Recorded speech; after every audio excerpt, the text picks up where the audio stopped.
السلام علیکم ناظرین، جیسا کہ آپ نے میری پچھلی ویڈیو میں حضرت نوح علیہ السلام اور ان کی کشتی کے بارے میں جانا۔ ناظرین، حضرت نوح علیہ السلام کو باب ثانی بھی کہا جاتا ہے، یعنی ان سے دنیا دوبارہ آباد ہوئی۔ آج ہم آپ کو بتائیں گے طوفان نوح کے بعد دنیا کیسے آباد ہوئی، کشتی نوح سے اترنے والے افراد کی تعداد کیا تھی۔ روایات کے مطابق کشتی سے اترنے کے بعد افراد کی تعداد 80 تھی۔ یہ کشتی بابل کے اطراف میں ٹھہری۔ کشتی سے اترنے کے بعد حضرت نوح علیہ السلام اور ان کے ساتھیوں نے ایک روزہ رکھا اور وہ 10 محرم کا دن تھا۔ آپ نے اترنے کے بعد ایک بستی بسائی جس کا نام سمانین رکھا گیا۔ آپ علیہ السلام نے سب سے پہلے آس کا درخت لگایا۔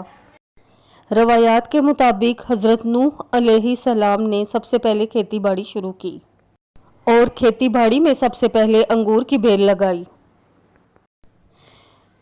شراب بھی سب سے پہلے حضرت نوح علیہ السلام کے زمانے میں ایجاد ہوئی۔ اس کے بعد آپ نے اپنے بیٹے سام کے ساتھ مل کر کشتی سے آدم علیہ السلام کے تابوت کو اتارا اور وصیت کے مطابق بتائی ہوئی جگہ پر دفن کر دیا۔ روایات میں ہے کہ جو مومن اور مومنین بچے تھے رفتہ رفتہ ان کی اولادیں صفحہ ہستی سے مٹ گئیں۔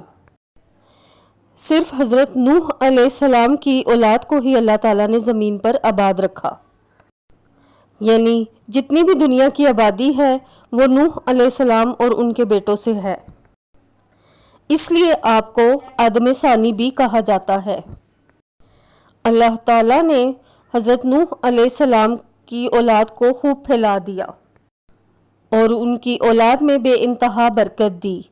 جانوروں، پرندوں اور درندوں کی نسل میں بھی برکت دی گئی اور ان سب کو حضرت نوح علیہ السلام کے تابع کیا گیا۔ مزید یہ بھی فرمایا ان جانوروں کا گوشت تم پر حلال کیا گیا ہے اور زمین سے اگنے والا تمام اناج بھی۔ اللہ تعالیٰ نے فرمایا کہ تم لوگ کھیتی کرو، بے شک میں اس کو برکت دینے والا ہوں، اور زمین پر پھیل جاؤ اور آپس میں نہ لڑنا اور شیطان کی چالوں سے بچنا، بے شک وہ تمہارا کھلا دشمن ہے، اور اللہ کی پناہ مانگتے رہنا اور حکم عدولی نہ کرنا، بے شک اللہ سخت عذاب دینے والا ہے۔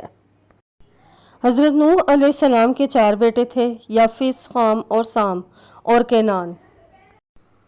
اب ہم ان کا مختصر حال بیان کریں گے۔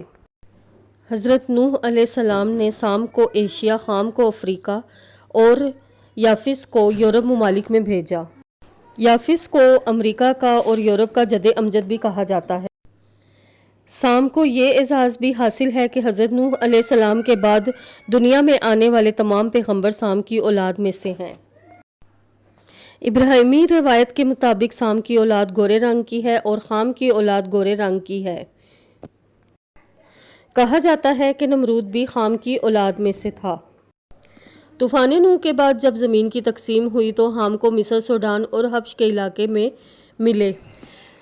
حام کے 10 بیٹے تھے جو کہ بویا، فوت، حبش، کوش، افرج، سندھ، کنان، ہرمس، مصر اور ہند ہیں۔ ان میں سے کوش نے حبشہ یعنی افریقہ کو آباد کیا۔ سندھ اور اس کی اولاد نے سندھ اور پاکستان کے شہر ملتان کو آباد کیا۔ حام کے بیٹے مصر نے ملک مصر آباد کیا اور ہند ہندوستان کا جد امجد ہے، اور ہند ہی کے بیٹے بنگ نے موجودہ بنگلہ دیش، یورپ اور مشرقی ہندوستان، اور نہرووال نے پاکستان کا شہر نہرووال آباد کیا جو آج تک پاکستان میں موجود ہے۔ سام سے اقوام عرب، روم اور فارس پیدا ہوئے۔ حضرت سام کی اولاد جزیرہ یعنی کشتی رکنے کی جگہ پر ہی آباد ہوئی۔ ان میں قوم عاد، قوم سمود اور حضرت ابراہیم علیہ السلام سامی نسل سے ہیں۔ سام کے بیٹوں کی تعداد 11 بتائی گئی۔ ان میں ایلام، کہتان، اسور، عاد، کپتا، ارفکسد، نود، کیے، یود، ارشد اور ارام ہیں۔ ارام کی اولاد میں سے ہی ایک نے یسرم نام سے بستی آباد کی۔